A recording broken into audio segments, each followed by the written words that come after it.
So the last question is about the profit maximization rule when we have the oligopolists. First, let me remind you of what we've learned so far about the profit maximization rule. So the first profit maximization rule we've learned is about the perfect competitive market.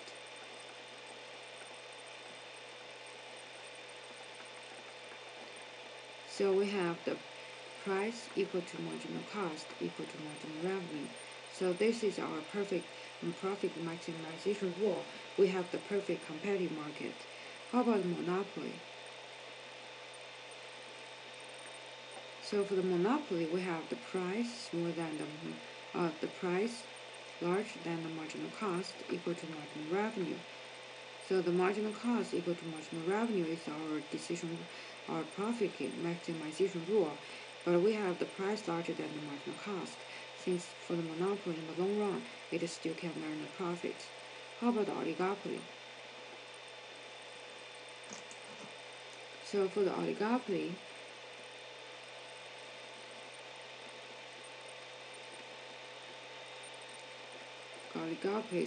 we still have marginal cost equal to marginal revenue.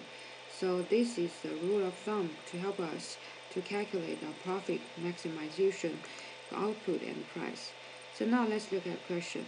What is the profit maximization rate of output and price when marginal cost is equal to $11? So first, then we go back to look at the graph. So the graph is about demand marginal revenue curve. So this pairwise curve is our marginal revenue curve, and this dot and the line connected curve is our demand curve. So the question is asked for the profit maximization rate of output and price when the marginal cost equal to 11. So we know, since it's talk about marginal maximization, so we know MC equal to MR, we just reviewed. So the marginal revenue equal to $11. Now we look at the graph. So when we first find the $11 corresponding to the $11, and we found the point on the marginal revenue. So we have the marginal revenue here, and we can find at this point how much have been sold on the market. So that's 6 units.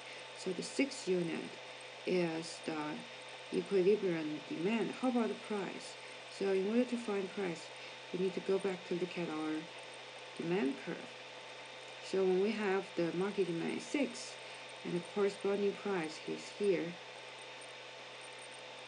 and we found $16. So we can very easy to figure out the answer for this question. So the output is equal to 6. So that's here, 6 unit. Corresponding to the 6 unit output, we have the price. Let's go back to look at the demand curve. So that's $16. So that's it.